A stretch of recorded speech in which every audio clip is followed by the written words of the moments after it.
Hello students, welcome back to Mark's classes. In today's lecture, we'll be discussing class 9th quadrilaterals chapter, which is a really important chapter in your mathematics, and it would be useful in your further classes as well. So pay really good attention to this video. अच्छा, quadrilaterals होते क्या है? A polygon having four sides. Quadrilaterals जो शब्द है ना, that has a word quad in it, and quad means four. ठीक है, तो इससे याद रखना कि quadrilaterals basically any polygon that has four sides it is known as quadrilaterals. अब क्वाड्रिलेटरल्स के बहुत सारे टाइप्स होते हैं, बट उससे पहले let's move on to the real life applications of quadrilaterals. हमने अपनी लाइफ में ऑलरेडी बहुत सारे ऐसे ऑब्जेक्ट्स देखे हैं जिनके चार साइड्स होते हैं. फॉर एग्जाम्पल ये सैंडविच, इसके भी चार साइड्स हैं. The screen of your phone, it also has four sides. ये फुटबॉल ग्राउंड, विंडो, ये kite, book, all of these examples are real life objects that have four sides. So ये सारे कैसे हो गए?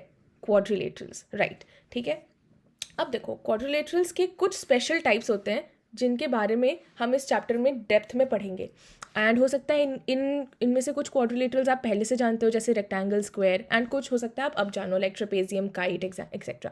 ठीक है, तो I have named a few over here: rectangle, square, parallelogram, rhombus and trapezium.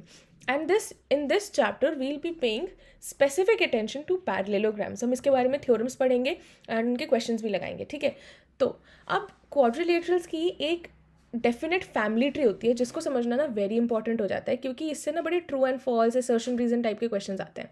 तो उन क्वेश्चंस को आप अच्छे से कर पाओ, इसके लिए सबसे ज़्यादा इंपॉर्टेंट है कि आप क्वाड्रिलेटरल्स की फैमिली ट्री समझो. ऐसे समझो कि जो भी पेरेंट्स होते हैं उनके पास कुछ सर्टेन प्रॉपर्टीज़ होती हैं जो अपने वो चाइल्ड को पास ऑन कर देते हैं, है ना, जो अपने चाइल्ड को वो पास ऑन कर देते हैं एज इनहेरिटेंस. ठीक है, और जो चाइल्ड होता है वो कुछ और स्पेशल प्रॉपर्टीज़ एक्वायर भी करता है या डेवलप भी करता है जो कि उसको अपने पेरेंट से अलग बनाता है ना. जो पेरेंट होते हैं उनके पास जो भी प्रॉपर्टीज़ होती है वो सारी की सारी प्रॉपर्टीज़ चाइल्ड में होती ही होती हैं, बट चाइल्ड के पास कुछ एक्स्ट्रा प्रॉपर्टीज़ भी होती हैं जो उनको अपने पेरेंट्स से ज़्यादा स्पेशल या डिफरेंट बनाता है. ठीक है, तो ये कॉन्सेप्ट हम अपने दिमाग में रखेंगे while we'll be studying the hierarchy of the quadrilaterals family tree. ठीक है, तो अब हमारे क्वाड्रिलेटरल्स फैमिली ट्री में जो सबसे ऊपर जो हमारे ग्रेट ग्रैंडफादर हैं दैट इज़ क्वाड्रिलेटरल. ठीक है, तो quadrilateral is the starting point जहाँ से हम अपनी हायरार्की को समझेंगे. Quadrilateral, as we all know, it is a polygon with four sides. All right, अब क्वाड्रिलेटरल्स के हमारे तीन सेग्रीगेशंस या तीन क्लासिफिकेशंस होते हैं, या चाइल्ड कंपोनेंट्स कह लो. ठीक है, तो क्वाड्रिलेटरल्स की तीन हमें क्लासिफिकेशंस पढ़नी है. अब उन तीन क्लासिफिकेशंस में तीन सिचुएशंस हैं. अगर क्वाड्रिलेटरल्स की one pair of sides parallel हैं तो उन्हें हम ट्रेपेजॉइड या ट्रेपेजियम बोलते हैं. ट्रेपेजॉइड, ट्रेपेजियम बस अमेरिकन इंग्लिश, ब्रिटिश इंग्लिश का फ़र्क है, they mean the same thing. फिर अगर हमारे क्वाड्रिलेटरल में जो दोनों अपोजिट साइड्स हैं वो पैरेलल हैं तो it is known as a parallelogram. और अगर हमारे क्वाड्रिलेटरल में एक भी पैरेलल साइड्स नहीं है तो then that is called a kite. ठीक है, अच्छा, अब ट्रेपेजॉइड के अंदर ही फर्दर एक हमने क्लासिफिकेशन एक्सटेंशन देखी है, that is isosceles trapezoid. Isosceles trapezoid क्या होता है? ट्रेपेजॉइड क्या था? One pair of parallel sides. इसी फंक्शनैलिटी मतलब इसी प्रॉपर्टी में एक और प्रॉपर्टी ऐड कर दो कि एक पेयर ऑफ साइड्स तो पैरेलल होंगी, प्लस जो नॉन पैरेलल साइड्स होंगे वो इक्वल भी होंगे, तो वो हमारा आइसोसेलेस ट्रेपेजॉइड बन जाएगा, है ना. देखो, ट्रेपेजॉइड ने सारी की सारी क्वाड्रिलेटरल्स की प्रॉपर्टीज़ एक्वायर करी. इसके चार साइड्स हैं, क्वाड्रिलेटरल्स की भी चार साइड हैं, और इसने अपनी खुद की एक प्रॉपर्टी ऐड कर दी कि one pair of parallel sides भी होंगे. फिर इसने अपनी सारी प्रॉपर्टीज़ अपने चाइल्ड को पास ऑन कर दी, आइसोसेलेस ट्रेपेजॉइड को. ये कहेगा ये ट्रेपेजॉइड है, अगर ये ट्रेपेजॉइड है तो इसका मतलब एक पेयर ऑफ साइड्स पैरेलल होंगे, एंड ट्रेपेजॉइड क्वाड्रिलेटरल है तो आइसोसेलेस ट्रेपेजॉइड भी क्वाड्रिलेटरल है. और आइसोसेलेस ट्रेपेजॉइड ने एक प्रॉपर्टी अपने एंड से ऐड ऑन कर दी कि इसके नॉन पैरेलल साइड्स जो होंगे वो इक्वल होंगे. ठीक है, अब हम समझते हैं पैरेललोग्राम को. पैरेललोग्राम देखो क्वाड्रिलेटरल का चाइल्ड है तो इसमें सारी क्वाड्रिलेटरल्स वाली प्रॉपर्टीज़ तो होंगी होंगी, प्लस कुछ एक्स्ट्रा फंक्शनैलिटीज़ या एक्स्ट्रा प्रॉपर्टीज़ होंगी. तो पैरेललोग्राम क्या कहता है कि मैं क्वाड्रिलेटरल तो हूँ, मतलब मेरे चार साइड्स तो है, प्लस मेरे two pairs of parallel sides हैं, मतलब जो भी मेरे ऑपोजिट साइड्स हैं वो पैरेलल हैं. ठीक है, अब पैरेललोग्राम के बाद दो फर्दर क्लासिफिकेशंस हो सकती हैं. ठीक है, तो उसमें आते हैं रेक्टेंगल एंड रोम्बस. रेक्टेंगल ये कहता है कि मैं पैरेललोग्राम तो हूँ, मतलब मेरे पास भी दो पेयर ऑफ पैरेलल साइड्स होंगी, पर रेक्टेंगल के रेक्टेंगल ने अपने ऊपर एक एक्स्ट्रा फंक्शनैलिटी, एक्स्ट्रा प्रॉपर्टी क्या ऐड करी कि उसके जितने भी एंगल्स होंगे they will all B 90 degree. ठीक है, मतलब all angles in a rectangle have 90 degree angle. ठीक है, और दूसरी ओर पैरेललोग्राम से रोम्बस ने क्या इनहेरिट करा कि हाँ पैरेललोग्राम तो वो है, प्लस उसने एक्स्ट्रा फंक्शनैलिटी क्या ऐड करी कि इसकी जो सारी साइड्स होंगी वो इक्वल होंगी. ठीक है, रेक्टेंगल ने ये नहीं बोला कि उसकी सारी साइड्स इक्वल होंगी, उसने सिर्फ ये बोला कि मेरे सारे एंगल्स 90 डिग्री पे होंगे, है ना, और उसके opposite sides parallel and equal होंगे.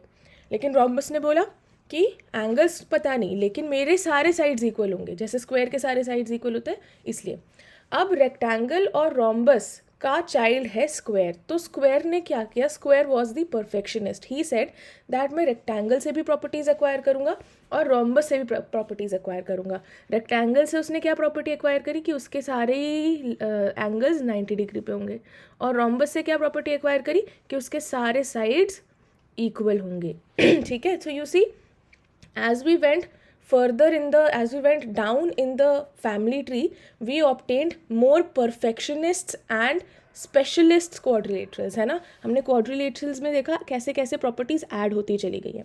तो क्वेश्चन एक तरीके से आएगा कि आपसे इस टाइप के क्वेश्चंस पूछेंगे कि is a quadrilateral a parallelogram, तो आप बोलोगे no, not all quadrilaterals are parallelograms. But if I ask the other way round, are all parallelograms quadrilaterals, then yes, all parallelograms are quadrilaterals, because जितने भी parallelograms होंगे उनके अंदर quadrilaterals वाली या उनके जितने भी पेरेंट्स हैं उन सब की प्रॉपर्टीज़ तो होगी ही होगी, कुछ एक्स्ट्रा फंक्शनैलिटीज़ भी हो सकती है. ठीक है, तो अगर आपसे क्वेश्चन आएगा कि क्या पेरेंट चाइल्ड के इक्वल है, तो आप बोलोगे नहीं, पेरेंट चाइल्ड के इक्वल नहीं होता. क्यों? क्योंकि चाइल्ड में पेरेंट की प्रॉपर्टीज़ तो होती हैं प्लस सम एक्स्ट्रा फंक्शनैलिटीज़ भी होती हैं, तो ये पॉसिबल नहीं है कि पेरेंट के पास इसकी सारी प्रॉपर्टीज़ होंगी. लेकिन अगर मैं आपसे बोलूँ क्या चाइल्ड पेरेंट के बराबर है, तो आप बोलोगे येस. क्यों? क्योंकि चाइल्ड के पास पेरेंट की प्रॉपर्टीज़ तो हमेशा ही होती है, कुछ एक्स्ट्रा फंक्शनैलिटीज़ हो ना हो. ठीक है, तो that's why the question, if a question arises, all you have to check is whether that particular quadrilateral is a child of the quadrilateral that is being asked. ठीक है, have a look. I have few questions over here that will help you understand this family tree even better. If I ask you, is a square a rectangle? All you have to do is look at the family tree. देखो, क्या square rectangle का child है? हाँ, square rectangle का child है, तो square एक rectangle होगा. So answer would be yes, a square is a rectangle. ठीक है, अब next question, is a square a parallelogram? देखो, स्क्वायर क्या पैरेललोग्राम का चाइल्ड है? हाँ है. क्यों? क्योंकि रेक्टेंगल और रोम्बस पैरेललोग्राम के चाइल्ड है और स्क्वायर रेक्टेंगल और रोम्बस का चाइल्ड है, तो ultimately square will also be a child of parallelogram, है ना. तो is square a parallelogram? Yes, it is a parallelogram. पर अगर मैं पूछूं is a rectangle a square, तो रेक्टेंगल देखो स्क्वायर का पेरेंट है कि चाइल्ड है? वो स्क्वायर का पेरेंट है, तो स्क्वायर के अंदर रेक्टेंगल वाली फंक्शनैलिटीज़ तो होंगी प्लस एक्स्ट्रा प्रॉपर्टीज़ भी होंगी जिनको रेक्टेंगल सेटिस्फाई नहीं कर रहा होगा, तो रेक्टेंगल स्क्वायर नहीं हो सकता. तो आंसर इज नो. ठीक है, so this is how you will be solving the questions.